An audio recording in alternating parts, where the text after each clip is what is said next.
श्री शिवाय दोस्तों, 15 मार्च 2026 यानी रविवार को पड़ रही है साल की सबसे बड़ी पाप मोचनी एकादशी। और माता बहनों, यह वह रविवार पाप मोचनी एकादशी व्रत है जो चैत्र माह में पड़ने वाली सबसे बड़ी एकादशी है और इसका बहुत ही बड़ा और विशेष महत्व होता है।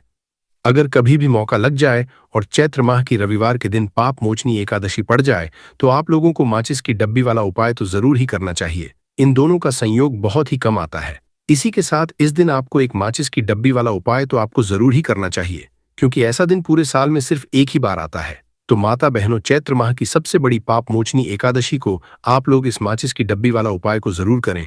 बहुत सारे लोग होंगे जिन्होंने माचिस की डब्बी वाला उपाय को न किया हो, पर माता बहनों, आपके पास एक आखिरी मौका बचा हुआ है जो कि 15 मार्च 2026 चैत्र माह की मपाप मोचनी एकादशी के दिन है। तो इस वाले उपाय को जरूर कर लेना ताकि आप लोगों के हाथ से यह मौका न जा सके और आपको इस उपाय को करने का फल मिल सके। माता बहनों, ये उपाय आज हम आपको बहुत अच्छे से समझाने वाले हैं। इस वीडियो को देखने के बाद इस उपाय को समझने के लिए आपको कोई और वीडियो को देखने की जरूरत नहीं पड़ेगी। तो चलिए उपाय को शुरू करते हैं। देखिए, ये चैत्र माह के पाप मोचनी एकादशी के दिन इतना खास होता है, इतना महत्वपूर्ण होता है। देखा गया है कभी कभी बड़े बड़े पूजा पाठ अनुष्ठान से जो मनोकामना पूर्ण नहीं होते, वो इस चैत्र माह की रविवार पाप मोचनी एकादशी के दिन एक छोटे से उपाय करने से ही आपकी मनोकामना पूर्ण हो जाती है। और बहुत सारे लोगों ने इस उपाय को किया भी है और उनको इस उपाय को करने का फल भी जरूर मिला है। अगर आप लोग भी इस उपाय को करना चाहते हैं तो आप इस उपाय को पहले अच्छे से समझ लेना, सुन लेना, उसके बाद करना। आपको इस उपाय का फल जरूर मिलेगा और इस उपाय को कर लेने से आपके घर में चाहे किसी भी तरह की दुख और समस्या क्यों न चल रही हो, आपको उसका कारण भी नहीं पता है कि भाई ये समस्या किस कारण से चल रही है, उसका कुछ भी कारण हो सकता है, जैसे पितृदोष हो सकता है या किसी भी तरह का मंगल दोष भी हो सकता है। तो इस दिन आप लोगों को यह वाला उपाय कर लेना है। ये एक ऐसा उपाय है जिस उपाय को अगर किसी विशेष दिन पर किया जाए तो भाई उस विशेष दिन का जो है वह तो हमें मिलता ही मिलता है, पर हमने उस दिन पर इस उपाय को किया है तो हमें उससे भी बड़ा फल मिलता है और फल बहुत जल्दी मिलता है, क्योंकि आप इस उपाय को बहुत ही बड़े और विशेष दिन पर कर रहे हो। तो चलिए अब उपाय के बारे में बात करते हैं, लेकिन उससे पहले आप लोगों को यह जानना आवश्यक है कि आखिर यह उपाय किस समय करना है, किस किस को करना है और कैसे करना है। तो चलिए हम आगे आपको वीडियो में एक एक करके बता देते हैं, लेकिन उससे पहले अगर आप लोग मेरी आवाज आज पहली बार सुन रहे हैं तो इस वीडियो को लाइक करके कमेंट बॉक्स में श्री शिवाय नमस्तुभ्यम ओम नमः शिवाय जरूर टाइप कर देना। तो माता बहनों, इस माचिस की डब्बी वाला उपाय को हमें इस चैत्र माह की रविवार पाप मोचनी एकादशी के दिन कैसे करना है, किसको करना है, किस समय करना है और कहां पर करना है, ये सारे सवालों के जवाब आपको इस वीडियो में मिल जाएंगे। और जो ये वीडियो देखेगा भाई, उसको माचिस की डब्बी वाला उपाय जरूर करना चाहिए। तो दोस्तों, इस माचिस की डब्बी वाला उपाय को आखिर करना किसको है, सबसे पहले हम लोग वह बात जान लेते हैं। तो देखो, घर की जो बड़ी माताएं बहनें होती हैं, उन माताओं बहनों में से कोई भी एक बड़ी माता बहन इस वाले उपाय को कर सकती हैं। और अगर आप चाहे तो अपने घर में से सभी सदस्यों को भी इस उपाय को करवा सकते हैं। अगर किसी व्यक्ति की खुद की कोई मनोकामना है, खुद की कोई दुख और परेशानी है जो कि वह अपने लिए ही करना चाहता है इस वाले उपाय को, तो वह खुद अपने लिए भी कर सकता है। कहने का मतलब यह है कि इस उपाय को हर एक सदस्य भी कर सकता है और पूरे घर परिवार के सदस्य के लिए घर की बड़ी माताओं बहनों में से कोई एक माता बहन भी कर सकती है। उसके बाद में दोस्तों, और जो अगला प्रश्न निकल कर आता है वही आता है इस उपाय को लेकर के, आखिर इस उपाय को हमें किस समय करना है, सुबह के समय करना है कि शाम के समय करना है। तो देखो, इस वाले उपाय को आप लोग सुबह के समय भी कर सकते हो और शाम के समय प्रदोष काल में भी कर सकते हो। अब अगर आप पूछो कि भाई साहब सबसे उत्तम समय कौन रहेगा इस माचिस की डब्बी वाला उपाय को करने का, तो हम आपसे बस यही कहेंगे कि इस उपाय को आप शाम के समय करेंगे तो ज्यादा बेहतर होगा। बाकी अगर सुबह के समय भी करेंगे तो भी अच्छा होगा, उसमें कोई भी दिक्कत वाली बात नहीं है। तो सबसे पहला उपाय देखिए आपको क्या करना है। तो माचिस की डब्बी से आप अपने जीवन से हजार, क्या लाख, क्या करोड़ों शत्रुओं का भी सफाया कर सकते हैं और कभी भी आपके शत्रु, आपके दुश्मन आपको पलट कर देखने की कोशिश नहीं करेंगे। अगर आपने माचिस की डब्बी से छोटा सा उपाय कर लिया तो जो लोग अपने जीवन में शत्रुओं से, दुश्मनों से बहुत परेशान हो चुके हैं या जिन लोगों के ऊपर शत्रु बहुत कुछ किया कराया करवा रहे हैं, तो ऐसा समझ लीजिए कि जो भी आपको हानि पहुंचाना चाहते हैं या किसी भी तरह से आपको परेशान कर रहे हैं, कोई भी दुख, कोई कष्ट आपको दे रहे हैं, आपकी संपत्ति पर, आपके व्यापार पर, आपकी दुकान पर उनकी बुरी नजर है, कुछ हड़पने की कोशिश कर रहे हैं, तो समझ लीजिए कि माचिस की डब्बी लेकर बहुत छोटा सा उपाय आप करेंगे और जो शत्रु आपको अपनी ताकत दिखा रहे हैं, आज आपको परेशान कर रहे हैं, उनकी शत्रुओं की सारी अकड़ निकल जाए। माचिस की डब्बी के उपाय को अगर आप सही तरीके से कर लेते हैं तो देखिए, उपाय पूरा समझिए।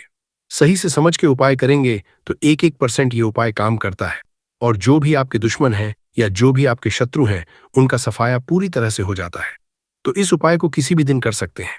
दूसरी चीज, स्त्री पुरुष कोई भी इस उपाय को कर सकता है। ऐसा उपाय आज की वीडियो में लाए हैं जिसमें आपके कोई पैसे खर्च नहीं होने वाले। सिर्फ आपको एक माचिस के डिब्बे से उपाय करना है। अब यह माचिस के डिब्बे ही है जो आपके जीवन से शत्रुओं का पूरी तरह सफाया कर देगा और कभी भी दुश्मन और शत्रु आपको परेशान नहीं कर पाएंगे। चाहे शत्रु और दुश्मन कितने भी पावरफुल हो, कितने भी ताकतवर क्यों ना हो, फिर भी आपका बाल बांका नहीं कर सकते। मतलब कितनी भी कोशिश कर ले, लेकिन फिर भी आपका कुछ नहीं बिगाड़ पाएंगे। तो चलिए बात कर लेते हैं उपाय की। उपाय किस तरह से आपको करना है? तो देखिए, माचिस की डिब्बी में यह चीज रख देना। शत्रु खत्म, उसका जादू भी खत्म। आपके 1000 शत्रु हो, लाख शत्रु हो या करोड़ शत्रु क्यों ना हो, सिर्फ माचिस की डिब्बी में एक छोटी सी चीज आपको रखनी है और जीवन से हमेशा के लिए शत्रु की छुट्टी हो जाएगी। मतलब चाहे आपके गुप्त शत्रु हो या फिर वो शत्रु जिन्हें आप जानते हैं, ऐसे दुश्मन जिन्होंने आपको बहुत परेशान कर रखा है, तो ऐसा समझ लीजिए अब माचिस की डब्बी आपके जीवन से शत्रुओं को दूर कर देगी। ऐसा अचूक और ऐसा उत्तम उपाय हम आपके लिए लेकर आए हैं कि इस उपाय को करते ही आपके शत्रुओं की बंद बच जाएगी। शत्रु की सारी ताकत खत्म हो जाएगी। शत्रु को अंदर में आपकी सारी ताकत खत्म हो जाएगी। कुछ करने के लायक नहीं बचेंगे। आज जो आपको अपनी ताकत दिखा रहे हैं, आपसे दुश्मनी निकाल रहे हैं, बिना गलती के भी अगर आपके साथ बुरा कर रहे हैं, ऐसा समझ लीजिए आज से उनकी उल्टी गिनती शुरू हो जाएगी। जब से आप इस उपाय को कर लेंगे शत्रु मुक्ति का, इतना अचूक उपाय आपके लिए लेकर आए हैं कि इस उपाय को करने से शत्रु को खिलेगी। आप पूरी तरह परास्त भी हो जाएंगे और कभी जीवन में लौट कर नहीं आएंगे। मतलब गलती नहीं करेंगे। आपको परेशान करने की, आपको कष्ट देने की, आपके ऊपर किया कराया करवाने की। और अगर उन्होंने कुछ करवा रखा होगा, जैसे बहुत सारे जो लोग होते हैं जो शत्रु होते हैं, वो तांत्रिकों के पास, बहुत सारे लोगों के पास जाकर कुछ इस तरह का किया कराया करवा देते हैं कि व्यक्ति को हर तरफ से बर्बाद कर देते हैं। लेकिन आप विश्वास मानिए, जो उपाय सवालों के पास बर्बाद देते हैं, हम आपके लिए लेकर आए। इस उपाय को करने से आपके जीवन से शत्रु की छुट्टी भी होकर रहेगी और फिर कभी शत्रु आपको परेशान नहीं कर पाएंगे। इस उपाय को करने में आपका कोई 1 रुपया भी नहीं लगने वाला है। सिर्फ और सिर्फ आपको माचिस से यह उपाय को करना है। और माचिस तो हर किसी के घर में होती है और माचिस से ही आप अपने शत्रुओं को, अपने दुश्मनों को अपने जीवन से निकालकर बिल्कुल दूर कर सकते हैं। कभी आपको शत्रु परेशान नहीं करेंगे। जब माचिस का छोटा सा एक उपाय आप करेंगे, आपको माचिस में बस एक चीज रखनी है। कौन सी चीज है, कैसे रखनी है, किस दिन उपाय आपको करना है, पूरा आपको वीडियो में बताने वाले हैं। लेकिन उससे पहले आपको लगाना है जयकारा। देखिए, जयकारा सबसे पहले इसीलिए लगा दीजिए क्योंकि जैसे ही जयकारा लगाते हैं, बालाजी महाराज की कृपा सीधे सीधे आपको मिलती है। तो पूरी सच्ची वाला श्रद्धा से जय श्री राम या जय बालाजी महाराज जरूर लिख दें, जिससे कि बालाजी महाराज का आशीर्वाद आपको और आपके पूरे परिवार को मिलता रहे। क्योंकि इनका आशीर्वाद जिन्हें मिलता है, ना कभी उनका हित नहीं होता, उनका हमेशा कल्याण ही होता है। और वीडियो को लाइक, चैनल सब्सक्राइब जरूर कर लें, क्योंकि बालाजी महाराज के आशीर्वाद से आपकी समस्या के हल आपको मिलते हैं। ये वीडियो आप तक पहुंचती है, उपाय आप तक पहुंचते हैं, उन्हीं का आशीर्वाद है। तो उनका आशीर्वाद बना रहे और हमेशा आपके घर में धन सुख समृद्धि आए, ऐसी कृपा बालाजी महाराज आप पर करें। तो चलिए जल्दी से बात कर लेते हैं उपाय की। देखिए, ये उपाय स्त्री भी कर सकती हैं, पुरुष भी कर सकते हैं। ये उपाय आप किसी भी दिन कर सकते हैं, ठीक है ना। पाप मोचनी एकादशी का दिन है, अमावस्या के दिन भी आप इस उपाय को कर सकते हैं। तो कहने का मतलब है किसी भी दिन आप इस उपाय को कर सकते हैं, क्योंकि ये टोटका है और टोटके किसी भी दिन आप कर सकते हैं, ठीक है ना। गुप्त शत्रु के लिए भी कर सकते हैं। और जिन लोगों को आप जानते हैं कि यह व्यक्ति मेरा शत्रु है, मेरा दुश्मन है, सबके लिए भी आप यह उपाय कर सकते हैं। किस समय करना है? सुबह, शाम, दोपहर, किसी भी समय यह उपाय आप कर सकते हैं। तो चलिए बात कर लेते हैं उपाय की। देखिए, जयकारा नहीं लगाया हो तो जल्दी से जयकारा लगा दीजिए। सबसे पहले आपको एक माचिस लेनी है। माचिस की पूरी डब्बी लेनी है। माचिस भरी हुई होनी चाहिए, तीली उसके अंदर हो। खाली माचिस बिल्कुल आपको नहीं लेनी है, भरी हुई माचिस लेनी है। साथ ही साथ एक छोटा सा कागज आपको लेना है। कागज ऐसा ले जिस पे कोई लाइन ना हो, कुछ लिखा हुआ ना हो, सिंपल कागज सफेद रंग का। साथ ही साथ आपको क्या करना है, काले रंग का एक पेन भी लेना है।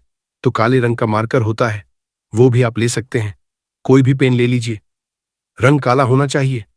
अब आपको क्या करना है, जो कागज आपने लिया है, ठीक है ना, उस कागज के ऊपर आपको अपने शत्रु का नाम लिखना है।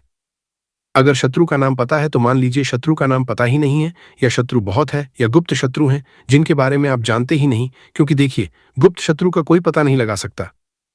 बहुत सारे कम ऐसे लोग हैं जिन्हें पता होता है कि यहाँ गुप्त शत्रु हैं। हमारे यहाँ पता लग जाता है। किसी तरीके से आधे से ज्यादा केस में गुप्त शत्रु के बारे में पता ही नहीं चलता है। इसलिए आप नाम न लिखकर शत्रु या गुप्त शत्रु लिखेंगे पर्ची पर, तो आपको ज्यादा लाभ होगा। इससे क्या होगा, आपके जितने भी शत्रु हैं, न 2 हैं, 3 हैं, 4 हैं, 1000 हैं, कितने भी हैं, सभी परास्त हो जाएंगे और सभी आपके जीवन से दूर हो जाएंगे। मतलब उनकी पूरी ताकत खत्म हो जाएगी, कुछ आपका नहीं बिगाड़ पाएंगे। तो कोशिश वक्त कितनी भी कर लें कि आपका नुकसान करना है, धन हानि करनी है, आपकी कोशिश व्यापार खराब करना है, लेकिन सिर्फ सोचेंगे, कर कुछ नहीं पाएंगे। तो देखिए, पर्ची पर आपको नाम लिख लेना है, या फिर नाम न लिखकर आप शत्रु लिखे तो ज्यादा उत्तम है। शत्रु लिख लिया, अब उस पर्ची को आपको लिखते हैं। नाम लिखकर आपको पर फोल्ड कर लेना है, ठीक है ना? मोड़कर उसे बंद कर लेना है पर्ची को। अब जो माचिस है आपके पास, उस माचिस के अंदर इस पर्ची को, इस सफेद रंग के कागज को जिस पर आपने शत्रु लिखा है, उस पर्ची को आपको रख लेना है। रख लिया। अब इस माचिस को आपको बंद करके अपने पास रख लेना है। माचिस खोलकर ही उसके अंदर आपको पर्ची रखनी है, और फिर माचिस को 24 घंटे तक, कितने घंटे, 24 घंटे आपको उस माचिस को अपने पास रखना है। देखिए, जब 24 घंटे हो जाएंगे उसके बाद आपको क्या करना है। 24 घंटे में आप सोचिए कि रात में आप सो रहे हैं, तो क्या माचिस को बाहर निकाल कर रखना है? नहीं सोते। समय भी उस माचिस की डिब्बी को अपने पास रखना है, ठीक है ना? अपनी पॉकेट में आप रख सकते हैं, तकिया के पास रख सकते हैं, कहीं भी रखिए, रखना अपने पास है। जब 24 घंटे हो जाएंगे उसके बाद अगले दिन आपको क्या करना है कि सुबह उठना है। जो भी आप काम करते हैं वह काम कर लीजिए। उसके बाद जब भी आपको समय मिले उसके समय आपको क्या करना है, कहीं एकांत स्थान पर जाना है, ठीक है ना? आप किसी ऐसे स्थान पर भी जा सकते हैं जहां पानी भरा होता है, इकट्ठा हो जाता है। ऐसे स्थान पर भी जा सकते हैं, या ऐसे स्थान पर चले जाइए जो बिल्कुल एकांत हो, जहां कोई आता जाता ना हो। एक आंधा व्यक्ति आए तो कोई बात नहीं, ज्यादा लोग ना आते जाते हो। ऐसे स्थान पर आपको जाना है और वहां जाकर फिर से आपको अपने शत्रुओं के बारे में सोचना है। ऐसा सोचना है कि मेरे जितने भी शत्रु हैं अब वो परास्त हो रहे हैं, मेरे जीवन से दूर हो रहे हैं, और चाहकर भी अब वो मेरा कुछ नहीं बिगाड़ सकते। ऐसा सोचना है, और मन ही मन आपको प्रार्थना करनी है राहु से कि मेरे जो शत्रु हैं, मेरे जो दुश्मन हैं, उन्हें मेरे जीवन से आप दूर कर दीजिए, ठीक है ना? ये माचिस का उपाय राहु से जुड़ा हुआ है। अब आपको क्या करना है, उस पूरी माचिस की डिब्बी को वहां अनेकांत में फेंक कर आ जाना। तो माचिस की डिब्बी को जब फेंके, पर्ची के साथ ही आपको फेंकना है। ऐसा नहीं है कि आप सोचिए माचिस के अंदर से पर्ची निकालकर आपको उस डिब्बी को फेंकना है। पूरी की पूरी डिब्बी ऐसे ही फेंकना है, करा जाना है। पीले 7 पर्ची के साथ पूरी माचिस, और फिर पलटकर आपको नहीं देखना है। सीधे अपने घर पर आइए, हाथ पैर धो लीजिए। बाकी आपको कुछ भी करने की जरूरत नहीं है। कितनी बार ये उपाय करना है? सिर्फ एक बार करना है, ज्यादा बार ये उपाय नहीं करना है, सिर्फ एक बार। तो किसी भी दिन आप यह उपाय करिए। शत्रु 1 हो, 2 हो, लाख हो, 1000 हो, करोड़ ही क्यों न हो, आपके जीवन से दूर हो जाएंगे और कभी आपको परेशान नहीं कर पाएंगे। तो बहुत उत्तम, बहुत अचूक उपाय है, करिए और रातों रात इसका चमत्कार देखिए। देखिए, ये उपाय स्त्री पुरुष कोई भी कर सकता है। किस समय करना है? सुबह में, दोपहर, कभी भी इस उपाय को आप कर सकते हैं, किसी भी दिन कर सकते हैं, ठीक है ना? अब हम बात करते हैं दूसरे विशेष उपाय की कि देखिए, यह उपाय भी आपको तुलसी जी के पौधे के वहां पर करना है। आपके भाग्य का उदय करने के लिए आपके घर में धन सम परेशानियां हैं, कर्ज की समस्या अगर दिन पर दिन बढ़ती जा रही है, खत्म नहीं हो रही है, बहुत ज्यादा परेशानियां हैं, तो आपको यह उपाय करना चाहिए। देखो, करना क्या है, बहुत ध्यान से समझना। आपको मात्र तांबे के पात्र के अंदर जल लेना है। उस जल के अंदर 1 चुटकी आपको हल्दी मिला देनी है, ठीक है? और साथ में लेना है कमल गट्टा। यह केवल उपाय बुधवार चैत्र शीतला अष्टमी के दिन करना। अगर आपको ऐसा लगता है कि आपके जीवन में अष्टलक्ष्मी का वास नहीं है, भाग्य का साथ आपको नहीं मिल पा रहा है, तो आप यह उपाय शनिवार के दिन कर सकते हैं, गुरुवार के दिन भी कर सकते हैं, ठीक है? शनिवार और गुरुवार दोनों दिन आप यह उपाय कर सकते हैं। देखो, करना क्या है, स्टाइन के पात्र के अंदर हल्दी डाली और एक कमल गट्टा डाला। अब आपको तुलसी जी के वहां पर जाना है। देखिए, जब आप हल्दी डालोगे जल के पात्र के अंदर, तब आपको ओम नमो भगवते वासुदेवाय का 11 बार जाप करना है, फिर हल्दी डालना है। जब आप कमल गट्टा डाला है, बाद के वासुदेवाय डालोगे।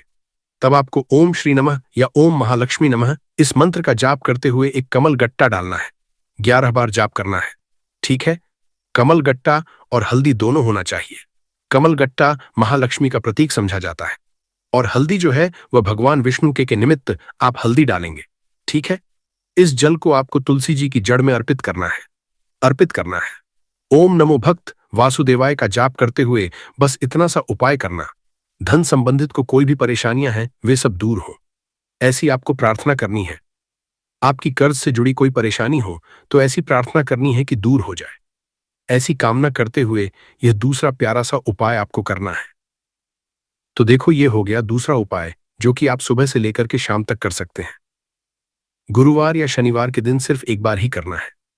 अब जो कमल गट्ठे हैं, कमल गट्टे को आपको वहीं पर तुलसी जी के वहां पर रख के रहने देना है। आपको उठाना नहीं है। वह कमल गट्टा चाहे तो आप तुलसी जी की वहीं आंच पर गांठ दें। ठीक है, तो भी चलेगा। तो इस तरह से आपको ये सुंदर और मोरपंख सकारात्मक ऊर्जा को अपनी तरफ खींचता है। जो ऋषि महर्षि थे उन्होंने मोरपंख की कलम से ही बड़े बड़े ग्रंथ लिखे हैं।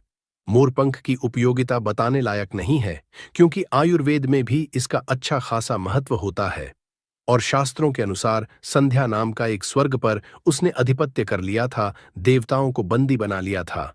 तभी भगवान ने असुर को मारने की एक योजना बनाई और योजना के अनुसार सभी देवी देवता और सभी नवग्रह एक मोर के पंखों में विराजित हो गए। इसके बाद मोर शक्तिशाली हो गया, उसने संध्यासुर का वध कर लिया। तभी से मोर को और भी पूजनीय और पवित्र समझा जाने लगा। आगे बढ़ने से पहले आपसे रिक्वेस्ट करते हैं कि वीडियो को लाइक जरूर करिएगा, दोस्तों को कर दीजिएगा और अगर आपने अभी तक चैनल को सब्सक्राइब नहीं किया है तो चैनल को सब्सक्राइब करके बेल आइकॉन जरूर दबाइएगा। दोस्तों, सिर्फ आर्षि मुनि और राजा महाराजा ही नहीं बल्कि भगवान श्री कृष्ण के क्या कहने। आपको भी पता है कि कृष्ण कन्हैया को मोरपंख बिना अधूरा समझा जाता है। उन्हें मोर मुकुट वाला कहा जाता है। उनके मुकुट में मोर पंख के बिना वो कभी रहते नहीं थे। इसका कारण भी ये था कि बचपन से ही उन माता ने उन्हें मोरपंख धारण करवाया था, क्योंकि मोरपंख से कालसर्प दोष दूर होता है और श्री कृष्ण भगवान को कालसर्प दोष था। दोस्तों, सिर्फ हमारे धर्म में ही नहीं बल्कि एशिया के बहुत सारे देशों में मोरपंखों को अध्यात्म से जोड़कर देखा जाता है। आपने सुना होगा, वो प्रेम, प्रतिष्ठा, धीरज और स्नेह का सूचक है और मैं मोरपंख की बहुत महत्ता बताई गई है। जब हम बौद्ध धर्म की बात करें तो समझा जाता है इसमें मोर अपने सारे को खोल देता है, इसलिए उसके पंख विचारों और मान्यताओं में खुलेपन का चिन्ह समझे जाते हैं। जब हम ईसाई धर्म की बात करते हैं तो मोर के खूबसूरत पंख जन्नत के दरवाजे के बाहर अद्भुत शाही बगीचे का चिन्ह समझे जाते हैं और जो ग्रीस के लोग होते हैं वो मोर के पंखों को स्वर्ग और सितारों की निगाहों के साथ जोड़ते हैं। हमारे मोर को धन की देवी लक्ष्मी, विद्या की देवी सरस्वती, कृष्ण कन्हैया, गणपति, कार्तिज्ञ इन सभी से जोड़कर देखा जाता है और लक्ष्मी सौभाग्य, खुशहाली, धन धान्य और संपन्नता का चिन्ह समझा जाता है। मोर के पंखों का प्रयोग लक्ष्मी की इन्हीं विशेषताओं को हासिल करने के लिए किया जाता है और मोर पंख को अगर बांसुरी के साथ आप अपने घर में रखते हैं तो रिश्तों में प्रेम का रस घुल जाता है। हमारा घर मंदिर की तरह होता है। अगर उसमें रहने वाले सदस्य रोज आपस में झगड़ा करने लगे तो ये अपवित्र सा लगने लगता है। इसके कई कारण हो सकते हैं। सबसे बड़ा कारण होता है घर में अत्यधिक नकारात्मक ऊर्जा का प्रवेश करना। अब सवाल उठता है कि घर में अगर नकारात्मक ऊर्जा बढ़ गई है तो इसको दूर कैसे किया जाए। इसका प्रवेश अगर हो गया है तो इसको बाहर कैसे करें। इसके लिए हमने आपको जन्माष्टमी के दिन भी एक प्रयोग बताया था कि मोर के पंखों आरती के बाद आप अपने घर पे खूब हवा में हिलाए। इससे आपके घर की जितनी नकारात्मक ऊर्जा है वो आपके घर से बाहर हो जाएगी। आपको ये रोज ही करना चाहिए, सिर्फ एक दिन नहीं। मोर पंख को अगर आप अपने घर के अंदर हाथों से ऊपर से नीचे फहराते हैं तो आपके घर के आसपास की जितनी नकारात्मक ऊर्जा है वो घर से बाहर चली जाती है और जिस घर में सबसे ज्यादा सकारात्मक ऊर्जा होती है वहीं माता लक्ष्मी का प्रवेश जल्दी होता है। इसी बात को रखते हुए आज हम आपको बताएंगे कि घर में वो कौन सी 3 जगह है जहां पर आपको मोर पंख जरूर रखना चाहिए और इन जगहों पर अगर आप मोर पंख रख देते हैं तो आपके घर में भी सबसे अधिक सकारात्मक ऊर्जा बनी रहेगी। तो साक्षात लक्ष्मी जी आपके घर जरूर आमंत्रित होंगी। आप किसी भी शुभ दिन मोर का ये पंख लेकर के घर के किसी ऐसे स्थान पर सबसे पहले लगा दें जहां पर आने जाने वाले लोगों की नजर सबसे आधा पड़ती है। असल में मोर का पंख नकारात्मक ऊर्जा को अवशोषित करता है, यानी कि एब्जॉर्ब करता है, इसलिए आपको इसको ऐसे स्थान पर लगाना चाहिए जहां ये सभी को नजर आए। मोर के पंख के ये प्रयोग न सिर्फ आपको बल्कि आपके घर के सदस्यों के जीवन में भी सुख और समृद्धि जरूर लेकर आएंगे। ये प्रयोग आप अपने घर पर किसी भी शुभ दिन से शुरू कर सकते हैं। और दोस्तों, अभी तो गणेशोत्सव का माहौल चल रहा है। ऐसे अनंत चतुर्दशी के पहले, गणेशोत्सव पूर्ण होने के पहले आप अपने घर पर अगर इसको लगा देते हैं तो समझा जाता है सरस्वती माता के उपासक होते हैं या फिर विद्यार्थी होते हैं। वो पुस्तकों के बीच अगर मंत्रित करके मोर पंख को रख ले तो पूरा पूरा लाभ उठा सकते हैं। अगर आप मंत्र सिद्ध करते हैं, तांत्रिक पूजा आदि करते हैं, तो उस जपने वाली माला को समझा जाता है। मोर पंखों के बीच आप रखते हैं तो आप मंत्र सिद्धि बहुत ही जल्दी होती है। घर के सभी अलग अलग कमरों में मोर पंख लगाने से घर का वास्तु बदला जा सकता है। एक मोर का पंख हमारे जीवन की दिशा बदल सकता है। यदि आप भी हर समय अपने पास मोर पंख रखते हैं तो हर कार्य में आप देखेंगे कैसे किस्मत आपका साथ देने लगती है। अगर केतु आदि के दोष भी हैं तो वो ग्रह दोष भी समाप्त होते हैं। स्पेशली अगर आपके घर में कोई ऐसा बच्चा है जो जिद्दी हो गया है, तो मोर के पंखों से उसको हवा देने से धीरे धीरे उसकी जिद कम होने लगती है।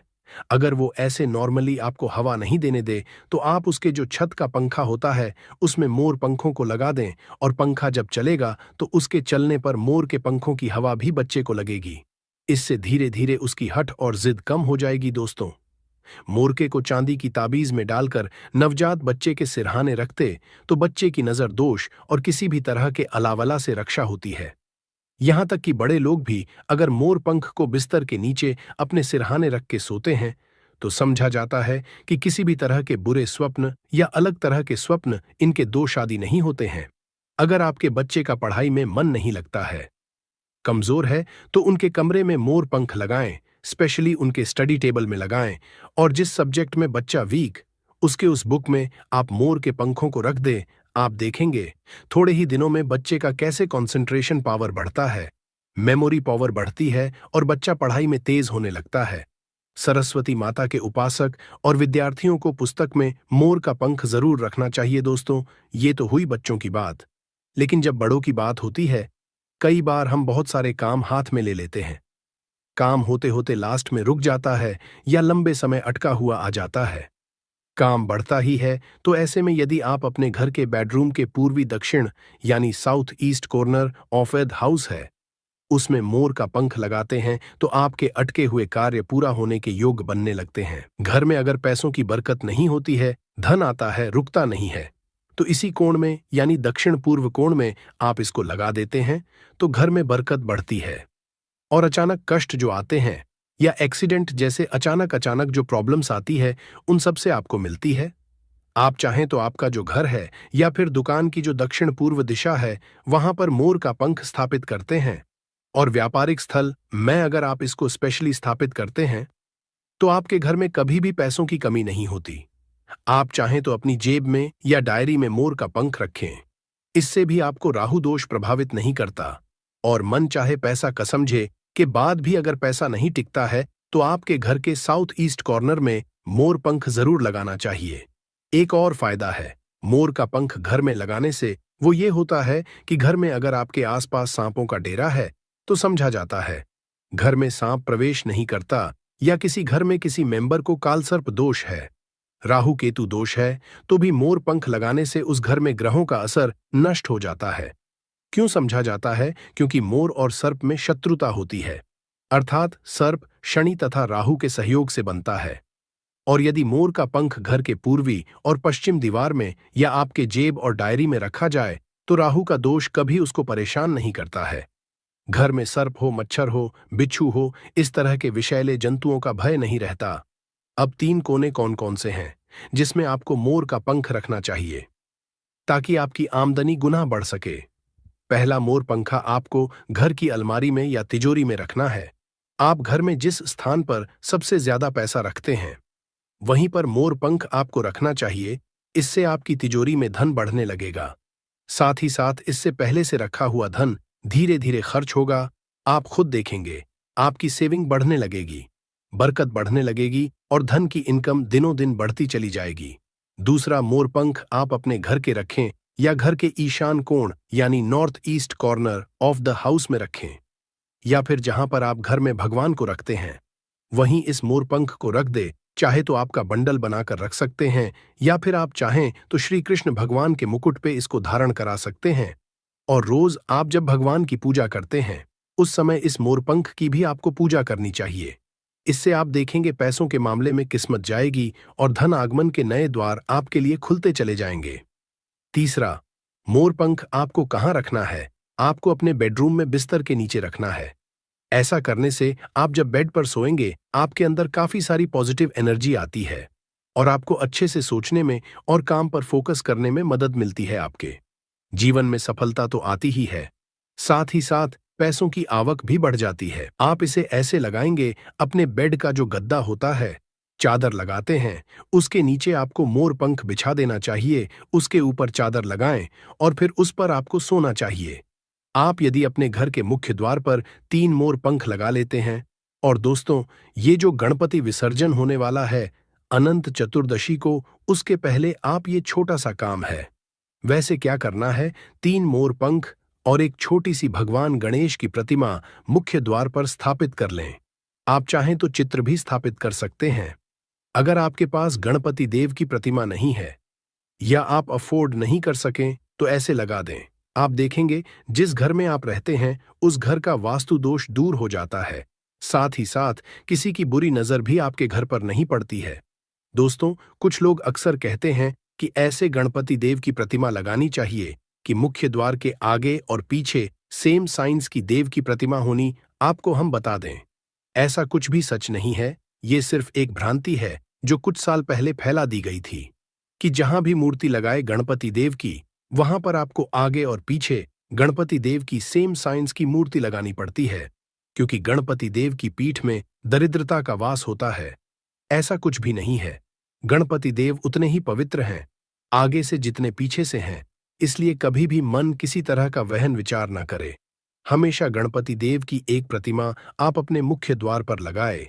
आप किसी भी राजा महाराजा के महलों में जाकर देखिए या किसी भी प्राचीन इमारतों में जाए, सब जगह एक ही साइड में गणपति देव की प्रतिमा लगाई जाती थी।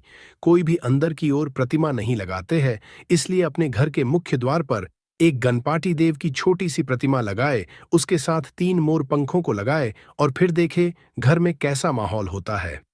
तो दोस्तों ये प्रयोग जरूर कर लीजिए। आज के लिए बस इतना ही दोस्तों। अगर आपको ये वीडियो पसंद आया है तो वीडियो को लाइक करिएगा, दोस्तों को शेयर जरूर करिएगा। क्या करना है, जो कागज आपने लिया है, ठीक है ना, उस कागज के ऊपर आपको अपने शत्रु का नाम लिखना है।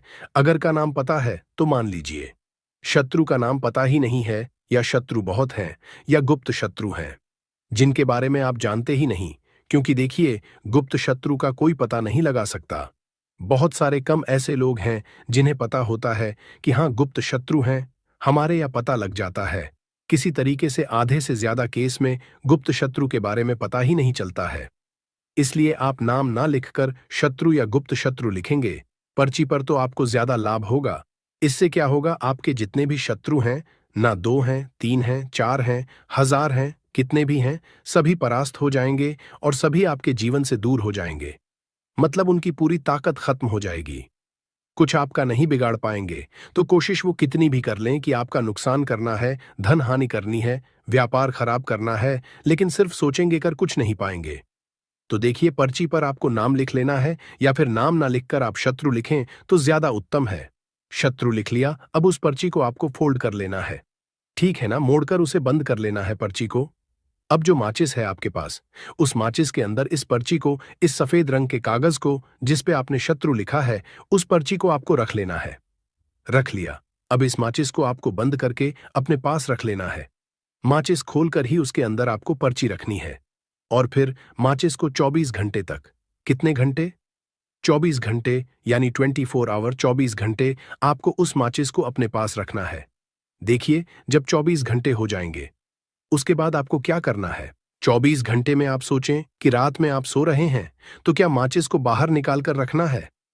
नहीं, सोते समय भी उस माचिस की डिब्बी को अपने पास रखना है। ठीक है ना? अपनी पॉकेट में आप रख सकते हैं, तकिया के पास रख सकते हैं।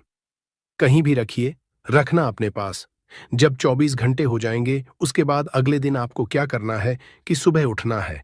जो भी आप काम करते हैं वो काम कर लीजिए। उसके बाद जब भी आपको समय मिले, उस समय आपको क्या करना है? कहीं एकांत स्थान पर जाना है। ठीक है ना? आप किसी ऐसे स्थान पर भी जा सकते हैं जहां पानी भरा होता है, इकट्ठा हो जाता है। ऐसे स्थान पर भी जा सकते हैं, या ऐसे स्थान पर चले जाइए जो बिल्कुल एकांत, जहां कोई आता जाता ना हो। एकांत व्यक्ति आए तो कोई बात नहीं, ज्यादा लोग ना आते जाते हो, ऐसे स्थान पर आपको जाना है। और वहां जाकर फिर से आपको अपने शत्रुओं के बारे में सोचना है। ऐसा सोचना है कि मेरे जितने भी शत्रु हैं, अब वो परास्त हो रहे हैं, मेरे जीवन से दूर हो रहे हैं, और चाहकर भी अब वो मेरा कुछ नहीं बिगाड़ सकते। ऐसा सोचना है, और मन ही मन आपको प्रार्थना करनी है राहु से कि मेरे जो शत्रु हैं, मेरे जो दुश्मन हैं, उन्हें मेरे जीवन से आप दूर कर दीजिए।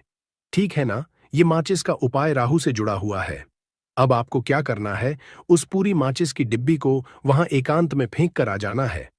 तो माचिस की डिब्बी को जब फेंकेंगे, पर्ची के साथ ही आपको फेंकना है। ऐसा नहीं है कि आप सोचे माचिस के अंदर से पर्ची निकालकर आपको उस डिब्बी को फेंकना है। पूरी की पूरी डिब्बी ऐसे ही फेंक कर आ जाना है। तीली के साथ, पर्ची के साथ पूरी माचिस, और फिर पलटकर आपको नहीं देखना है। सीधे अपने घर पर आइए, हाथ पैर धो लीजिए। बाकी आपको कुछ भी करने की जरूरत नहीं है। कितनी ये उपाय करना है? सिर्फ एक बार करना है, ज्यादा बार ये उपाय नहीं करना है। सिर्फ एक बार तो किसी भी दिन आप ये उपाय करिए। शत्रु 1 हो, 2 हो, लाख हो, 1000 हो, करोड़ ही क्यों ना हो, आपके जीवन से दूर हो जाएंगे और कभी आपको परेशान नहीं कर पाएंगे। तो बहुत उत्तम, बहुत अचूक उपाय है। करिए और रातों रात इसका चमत्कार देखिए। देखिए, ये उपाय स्त्री पुरुष कोई भी कर सकता है। किस समय करना है? सुबह में, दोपहर, कभी भी इस उपाय को आप कर सकते हैं। किसी भी दिन कर सकते, ठीक है ना? बाकी कुछ भी आपको पूछना हो, आप कमेंट सेक्शन में पूछ सकते हैं। बाकी बालाजी महाराज का जयकारा जरूर लगाइए। उनका आशीर्वाद आपको मिलता रहेगा। उनका आशीर्वाद जिन्हें मिलता है, उनका हमेशा कल्याण ही होता है, और कभी उन्हें शत्रु परेशान नहीं कर पाते हैं। अगर आप यहां तक वीडियो देख चुके हैं तो आपको बता दूं, आगे बताए जाने वाले उपाय इतने लाभकारी है, जिस किसी ने भी किए उसको 100% लाभ हासिल हुआ है। तो चलिए, साधारण जीवन में इस्तेमाल होने वाली वस्तुओं के कुछ धन प्राप्ति उपाय भी बताते हैं। इसी तरह घर में और भी कुछ चीजें हैं जो आपके वास्तु दोष का कारण बनती है और आपकी परेशानी की वजह बनती है। तो आइए पहले जान लें, क्या आपको अपने घर में वास्तु दोष के बारे में कैसे पता लगता है और किस तरह से आप बड़ी ही आसानी से इसे कर सकते हैं। दोस्तों, वास्तुशास्त्र के अनुसार किसी भी घर में वास्तु दोष होने से सुख, शांति और पारिवारिक उन्नति में बाधा पैदा होती है। वास्तु दोष के कारण पनपने वाली नकारात्मक ऊर्जा से व्यक्ति के भाग्य पर बुरा असर पड़ता है। साथ ही घर के लोगों को कई तरह की परेशानियों का सामना करना पड़ता है। दोस्तों, शास्त्रों के अनुसार अगर हम ये छोटे मोटे उपाय कर लें तो अपने घर नेगेटिव एनर्जी से छुटकारा पा सकते हैं। तो आइए जानते हैं, लेकिन उससे पहले दोस्त, आपसे रिक्वेस्ट है कि वीडियो को लाइक करें, अपने दोस्तों के साथ शेयर करें, और अगर आपने अभी तक चैनल को सब्सक्राइब नहीं किया तो सब्सक्राइब करके बेल आइकॉन जरूर प्रेस कर लें। दोस्तों, नंबर 1, जीवन में तरक्की पाने के लिए रोज पहली रोटी गाय को दें, पीपल को जल चढ़ाएं और चींटियों को मिला आटा दें। तांबे के लोटे में जल लाल चंदन मिलाकर रात को अपने सर के पास रखकर सो जाएं। सुबह उस जल को तुलसी को चढ़ा दें। ऐसा करने से आपकी परेशानियां धीरे धीरे दूर हो जाएंगी।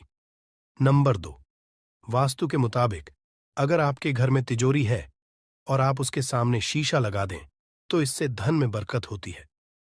व्यापारी लोग अपने कैश बॉक्स के सामने शीशा लगाएं, इससे आपके ग्राहक बढ़ेंगे। दोस्तों, 3, झाड़ू पोछा कभी भी खुले में नहीं रखना चाहिए, इन्हें हमेशा छिपाकर रखना चाहिए, और झाड़ू कभी भी रसोई में नहीं रखनी चाहिए।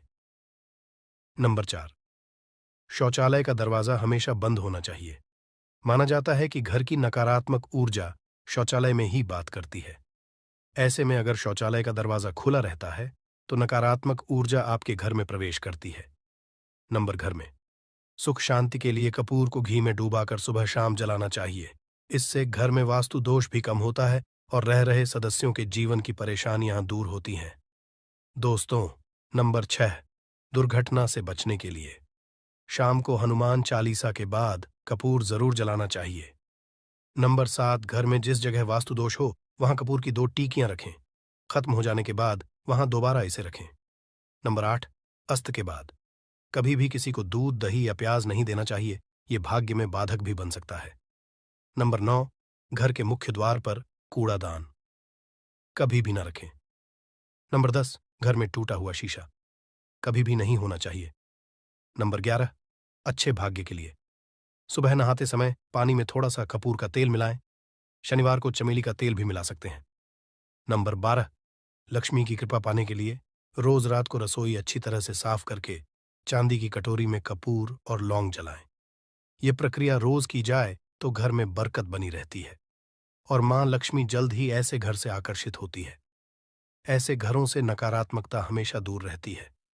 दोस्तों, नंबर 13, घर के सोने वाले कमरे में पौधे नहीं लगानी चाहिए, इससे आपके ऊपर नकारात्मक असर हावी हो सकता है। नंबर 14, घर में पौधे लगाते समय पानी में सेंधा नमक डालें।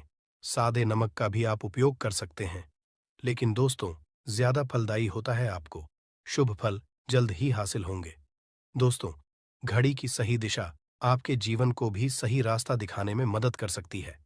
इसके अलावा कैलेंडर को किस जगह लगाना चाहिए और किस जगह पर नहीं, ये भी हम जानेंगे। सबसे पहली बात जिसकी हम बात करेंगे वो है दोस्तों, घड़ी का आकार यानी घड़ी की शेख। दोस्तों, शास्त्र के अनुसार गोलाकार की घड़ी या अंडाकार घड़ी सबसे उत्तम मानी जाती है, पर आजकल देखा जा रहा है कि बाजार में कई तरह की घड़ियां मौजूद हैं जिसमें घर के सदस्य या भगवान की तस्वीरें और फोटो भी लगी होती है। लेकिन दोस्तों, आपको बता दें कि घड़ी के साथ तस्वीरें लगाना बिल्कुल भी सही नहीं है। इससे आपके घर के सदस्यों के जीवन पर समय का असर देखने को मिल सकता है। और की तस्वीर घड़ी में बिल्कुल भी नहीं लगानी चाहिए, क्योंकि भगवान की तस्वीर को रोज धूप, दीप, अगरबत्ती और पूजन की आवश्यकता होती है और घड़ी तो कई महीनों तक धूल में पड़ी रहती है।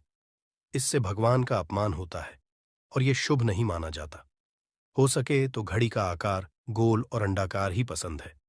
घड़ी का गोल या अंडाकार बोना हमारी पृथ्वी के आकार को दर्शाता है, जो को और घड़ी में नुकीले कौन होते हैं और वास्तु के अनुसार नुकीली चीजें नकारात्मक ऊर्जा का संचार करती हैं।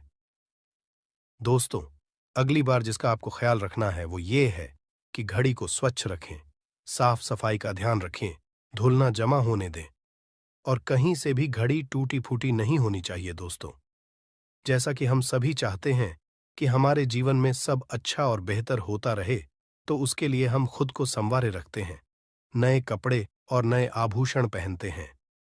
उसी तरह अपने घर की घड़ी को स्वच्छ और नए जैसा ही रखना चाहिए। ये कहीं से भी टूटी फूटी नहीं होनी चाहिए।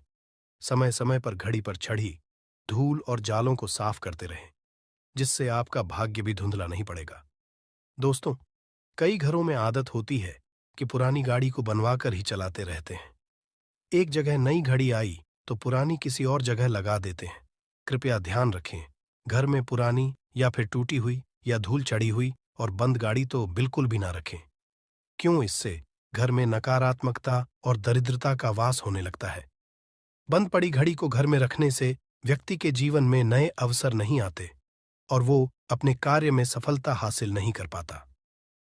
अगली बार जिसका आपको ध्यान रखना है वो है घड़ी की सही दिशा।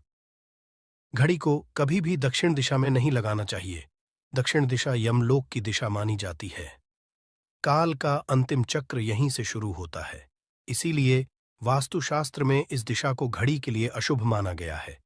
घर में घड़ी को उत्तर दिशा, पूर्व दिशा या पश्चिम दिशा में आप लगा सकते हैं, लेकिन ध्यान रखें कि घड़ी को कभी भी मुख्य द्वार, कमरे के दरवाजे या आने जाने के लिए उपयोग किए जाने वाले दरवाजे के ऊपर कभी भी नहीं लगाना चाहिए। इससे समय का असर आपके आने जाने की गति और दिनचर्या पर पड़ सकता है। दोस्तों, घड़ी के साथ कैलेंडर का भी ध्यान रखें। जहां घड़ी समय का चिन्ह है, तो वहीं कैलेंडर उससे जुड़ी तारीखों का लेखा जोखा बताता है। कैलेंडर को पूर्वी और उत्तरी दिशा की दीवार पर कभी भी नहीं लगाना चाहिए। ये इससे वास्तु दोष उत्पन्न होता है। और कृपया करके अपने घरों में नए कैलेंडर के साथ पुराना कैलेंडर कभी भी ना लगाएं दोस्तों। घड़ी और कैलेंडर दोनों ही आने वाले समय के सूचक हैं, जो आगे बढ़ने की प्रेरणा देते हैं। उन्हें समय के अनुसार ही लगाना चाहिए। इस बात का हमेशा ध्यान रखें कि घड़ी का समय हमेशा सही होना चाहिए। बहुत से लोगों की आदत होती है, घड़ी का समय आगे या पीछे रखते हैं, तो ये गलती आप ना करें। समय हमेशा सही रखें। इससे आपको कभी भी समय का कालचक्र और दुष्ट परिणाम हासिल नहीं होता। ये छोटा सा आप जरूर करके देखिए दोस्तों। छोटी छोटी बातें हैं जिनका आपको ध्यान रखना है। दोस्तों, रखी हुई घड़ी और पुराना कैलेंडर आपके भाग्य को भी रुकावटों से भर देता है।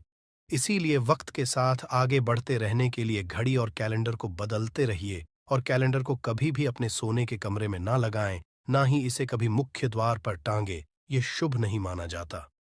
पुरानी घड़ी को दान में देना शुभ माना जाता है। इससे आपके जीवन से बुरा समय निकल जाता है।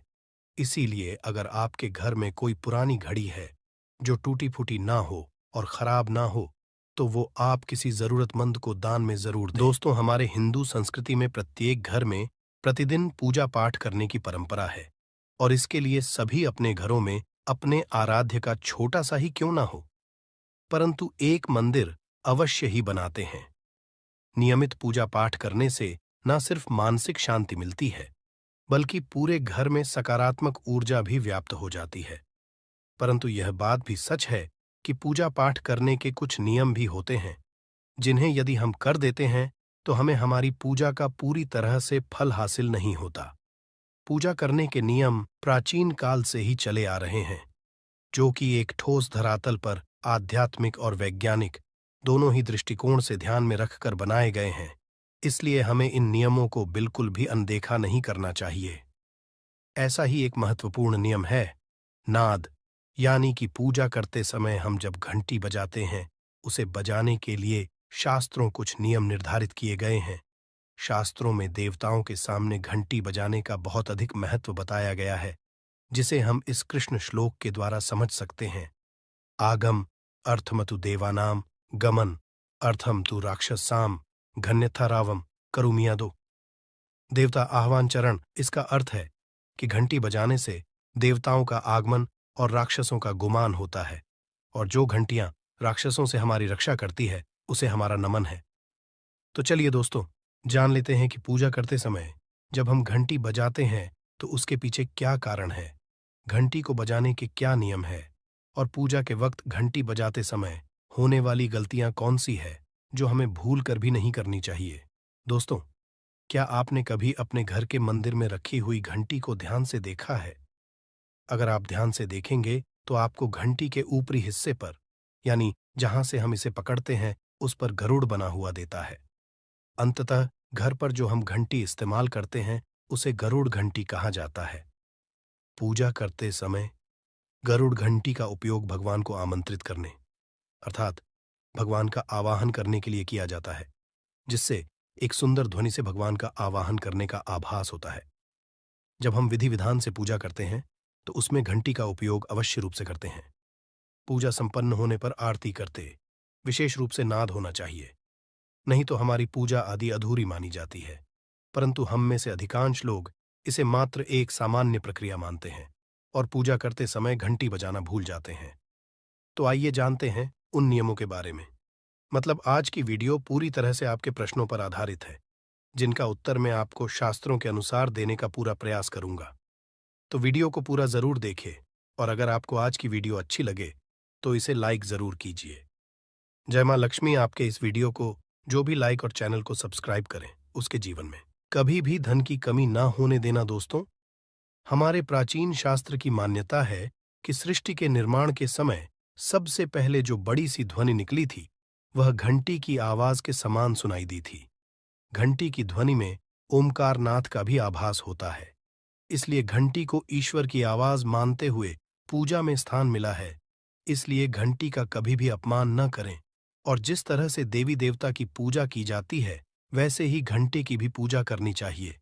दूसरी बात, घंटी को प्रणाम करके ही उसे बजाना चाहिए। बिना प्रणाम किए घंटी बजाना अच्छा नहीं समझा जाता दोस्तों।